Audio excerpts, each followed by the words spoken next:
Olá pessoal, vamos para mais uma aula agora falando sobre bactérias. A bacteriologia, né, que é a parte da microbiologia que estuda especificamente as bactérias e suas propriedades. Então a gente vai comentar sobre reprodução, nutrição, respiração, como a estrutura bacteriana, como cada elemento que faz parte dessa estrutura funciona propriamente. Tá? Lembrando que as bactérias elas são seres procarióticos, elas fazem parte do reino Monera, então é o representante do reino Monera. Ser procariótico é um ser simples, que não tem especializações, que não tem núcleo, ou seja, a bactéria é anucleada. Ela apresenta material genético sim, mas esse material genético é em forma circular e disperso no citoplasma, que a gente chama de nucleóide. Apresenta também plasmídios, que são moléculas de DNA fora do cromossomo, né, fora desse nucleóide, não ligadas diretamente a esse nucleóide, espalhadas também pelo citoplasma. Então uma bactéria pode apresentar vários plasmídios, e esses plasmídios são importantes para o processo de reprodução da bactéria, né, o que pode ajudar na resistência a antibióticos. Isso é bem interessante, a gente vai comentar mais à frente. E essas bactérias elas possuem formatos diferenciados, elas podem viver de forma isolada ou em agrupamentos, né, formando grupos, que a gente chama de colônias. Então, a gente também vai falar sobre isso mais à frente. Aqui está um esquema de uma estrutura bacteriana, com alguns componentes. Eu vou citar as funções dele, depois eu retorno na imagem para a gente poder conhecer onde fica cada estrutura. A parede celular é uma parte da bactéria que dá resistência, né? É importante para a resistência. Ela é composta de material rígido para dar essa resistência, e a gente diferencia as bactérias de acordo com essa resistência, dependendo da quantidade de camadas que essa parede celular vai possuir. Se ela apresenta uma quantidade relativamente grande de camadas, né, de parede celular, a gente classifica como gram-positiva. Se elas apresentam poucas camadas, em torno de 2, elas são chamadas de gram-negativas. Né? E essa parede celular, ela confere resistência, e é importante para a questão antibiótica também, né? Que os antibióticos eles podem agir diretamente na parede celular. Bom, a membrana plasmática ela tem basicamente a função do que das células eucarióticas. Elas selecionam a entrada e saída de substâncias para a célula. Então, elas estão aderidas ali à parede celular e possibilita essa troca de substâncias, que a gente chama de permeabilidade seletiva. Ela seleciona aquilo que entra e o que sai da célula. O citoplasma também tem a mesma função das células eucarióticas, é um líquido viscoso, que vão ter estruturas responsáveis por algumas funções importantes para a célula. O nucleóide não é o núcleo, mas tem uma aparência circular, é o nucleóide, que é o material genético, o próprio material genético da bactéria disperso no citoplasma. E ali, esse material é o principal material da bactéria, que vão conter informações específicas dessa bactéria. O plasmídio, que não está inserido ali, mas o plasmídio são moléculas, que já foi citado anteriormente, são moléculas de DNA espalhadas no citoplasma e são importantes para o processo de reprodução sexuada dessa bactéria, que a gente vai comentar adiante. Esses plasmídios, eles apresentam essa molécula de DNA e neles podem conter, por exemplo, uma informação de resistência bacteriana. Essa resistência bacteriana, quando passada para uma outra bactéria, vai fazer com que essa outra bactéria, que adquiriu esse plasmídio, também adquira esse processo de resistência. Quando a gente estiver falando sobre conjugação, que é a reprodução sexuada das bactérias, a gente vai voltar nesse assunto.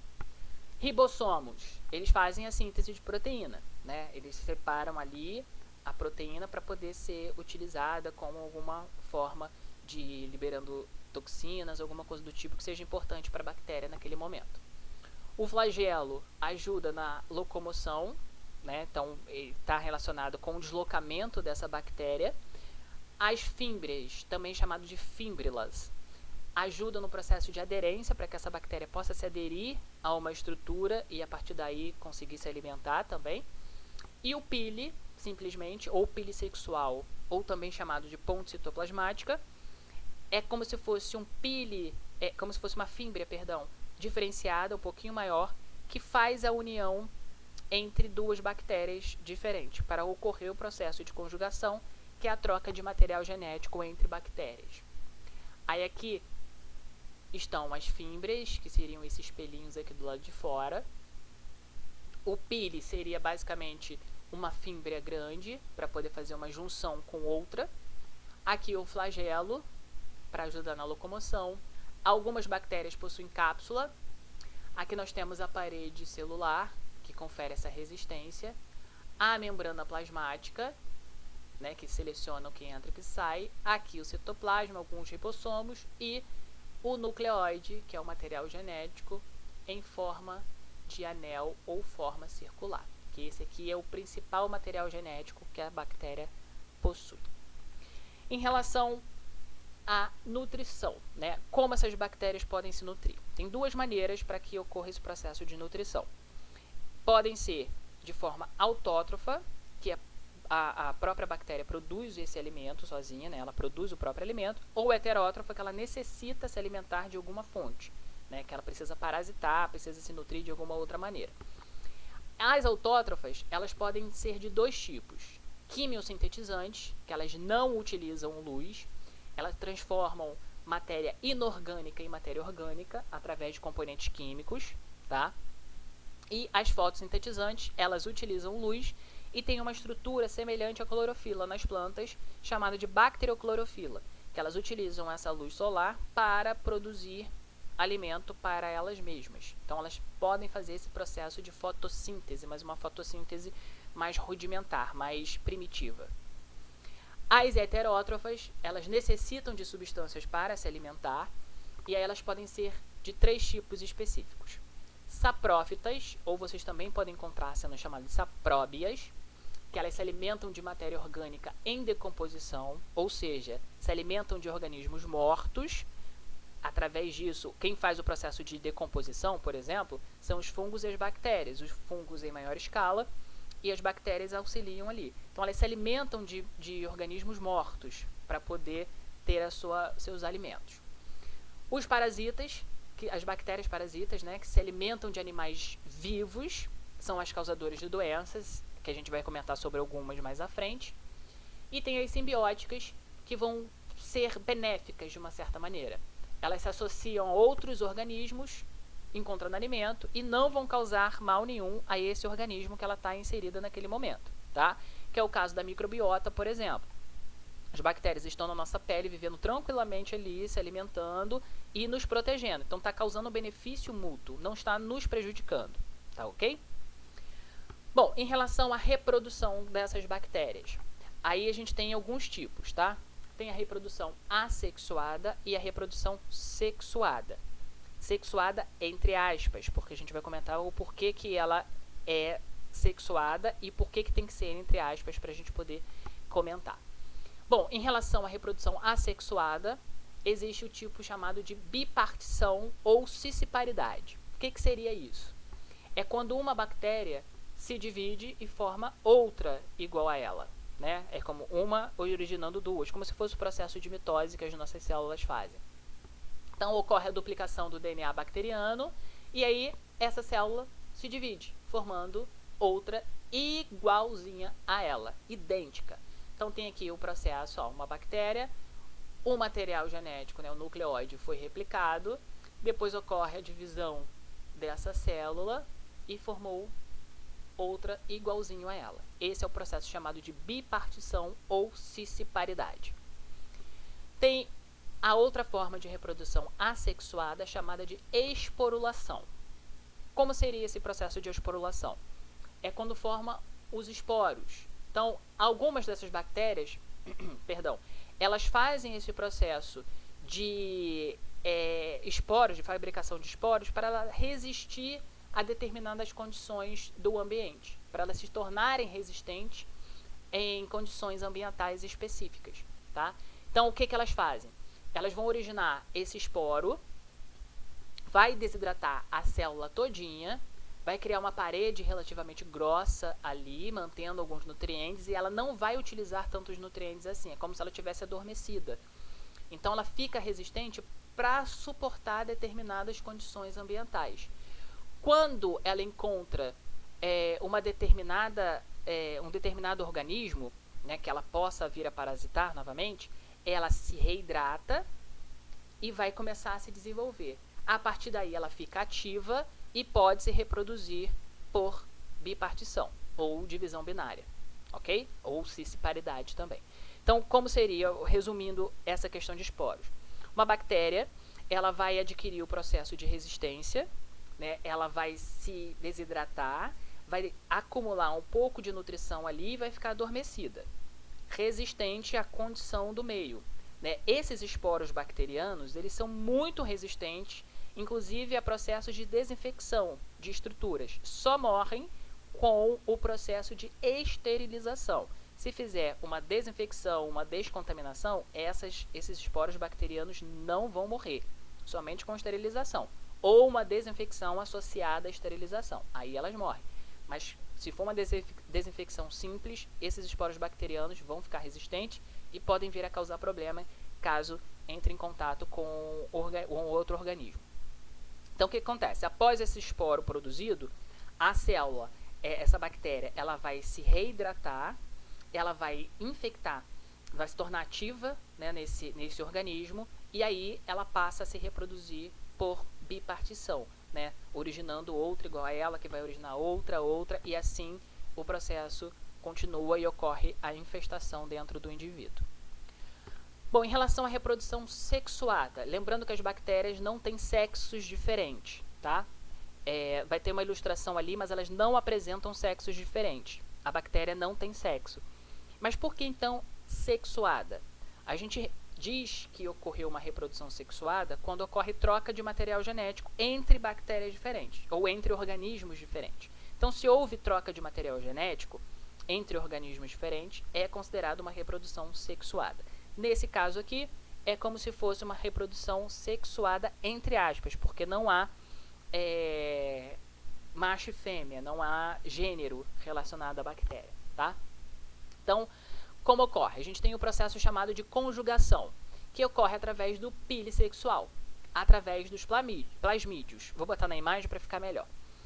Ó, aqui está representando uma como se fosse masculina e uma como se fosse feminina, só para ilustrar, mas não existe sexo, gênero em relação à bactéria, tá? Só para deixar ilustrado aqui. Então tem o plasmídio, a bactéria está com o plasmídio com a informação de um antibiótico resistente, por exemplo. Não precisa ser assim, mas vamos supor que eu estava contaminado, tomei o medicamento e suspendi no meio do caminho.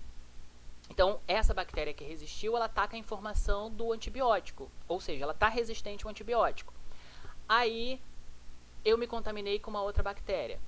Elas vão estar de frente uma para outra, através do pile sexual, vai ocorrer a transmissão desse plasmídio de uma para outra. Ó, aqui seria o nucleóide, o DNA principal dela. Então, ó, todas elas têm, tá? O plasmídio saiu de uma com a informação dessa resistência para outra, através do pile sexual.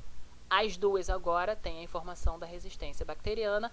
Essa informação do plasmídio vai ser associada ao nucleóide, ao DNA principal dessa bactéria. Então, ela vai passar a ter essa informação no DNA dela principal. Por que isso é importante? Porque essa bactéria aqui, ela também pode se dividir de forma sexuada. Ou seja, ela pode fazer uma divisão binária aqui, uma bipartição.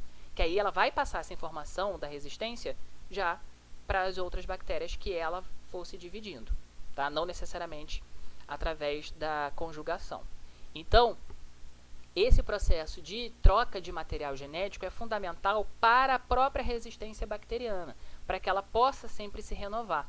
Até porque se ela fizer sempre o processo de reprodução assexuada, né, de ficar rompendo, formando várias células ali a partir de uma, vai chegar um momento que ela não vai ter tanta resistência de tanto que essa membrana se rompeu.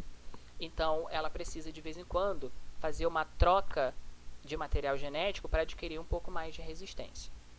Outra forma de reprodução sexuada é chamada de transdução. Isso ocorre com a utilização de um vírus, tá? Como ocorre? O vírus, ele encontra essa célula bacteriana, que é chamado de vírus bacteriófago.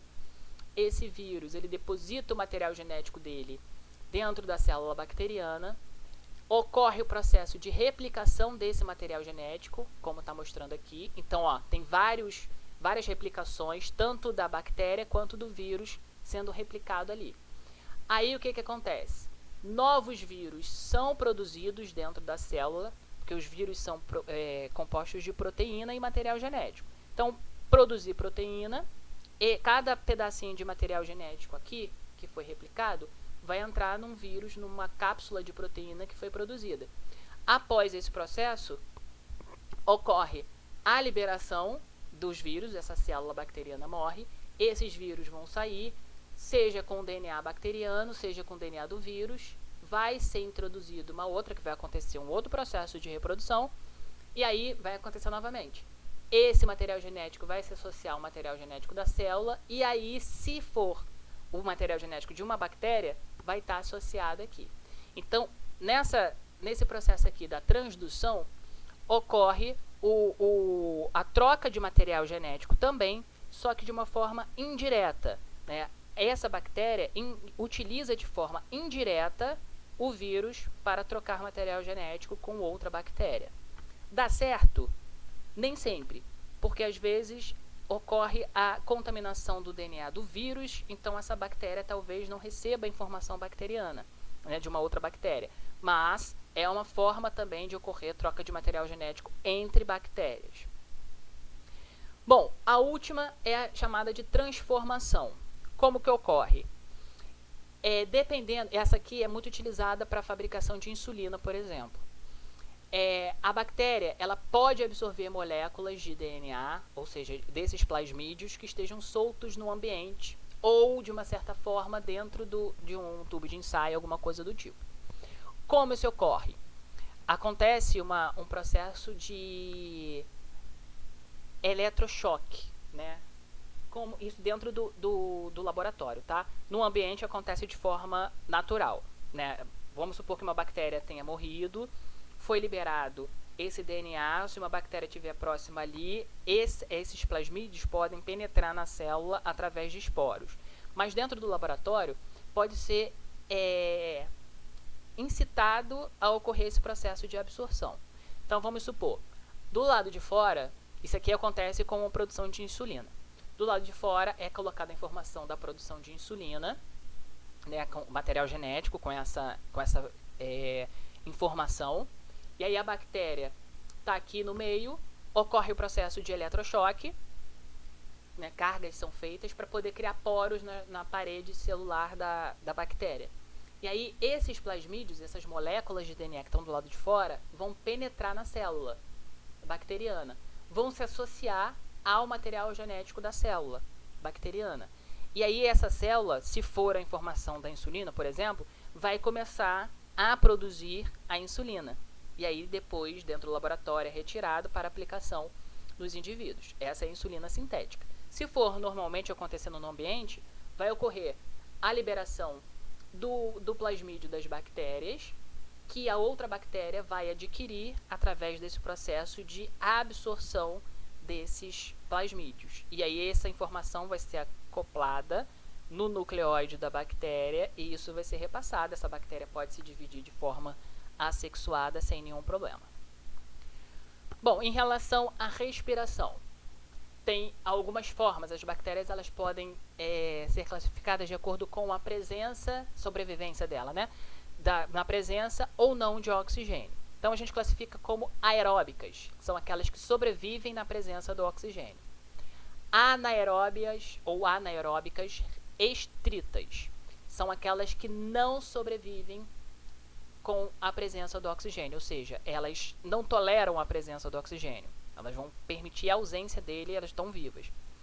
As anaeróbicas facultativas, elas, tipo total flex, sobrevivem na presença ou na ausência de oxigênio, elas estão sobrevivendo ali. Então nós temos as aeróbicas, que elas sobrevivem na presença do oxigênio, as aeróbicas estritas, que elas sobrevivem na ausência do oxigênio, ou seja, elas não toleram a presença do oxigênio, e tem as anaeróbias ou anaeróbicas facultativas, que elas sobrevivem tanto na presença quanto na ausência do oxigênio. Em relação à parede celular, para identificar se ela é resistente, mais resistente ou não, existe uma coloração chamada de coloração de Gram. Essa coloração recebe esse nome por conta do cientista que identificou esse processo. Então, foi batizado com o nomezinho dele. Como ocorre? Através da resistência dessa parede, essas bactérias elas podem ser classificadas em gram-positivas ou gram-negativas.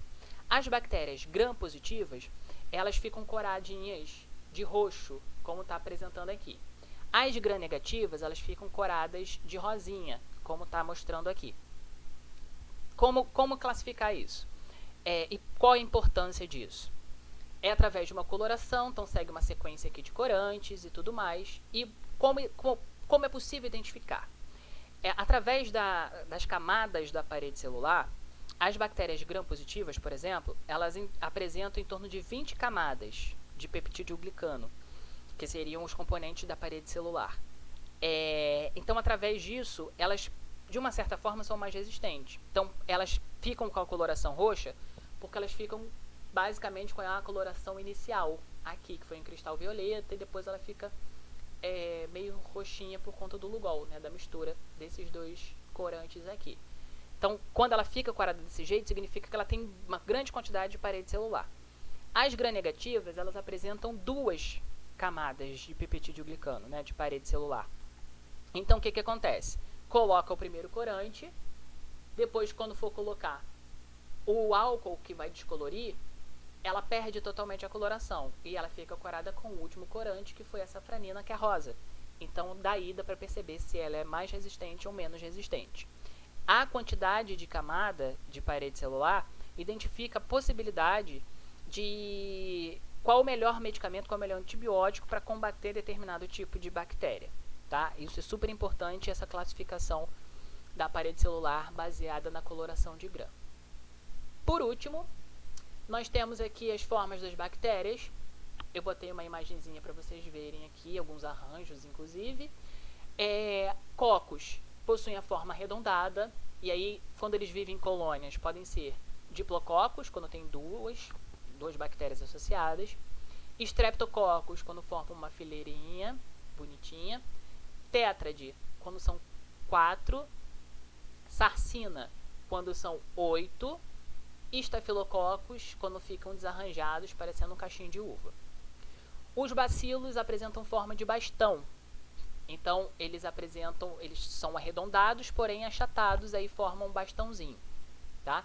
Também podem viver em arranjos específicos, né, em colônias. Aqui tem um exemplo de streptobacilos, mas podem ter diplobacilos também. Os vibriões, eles têm um formato de curvatura, né, um formato de vírgula.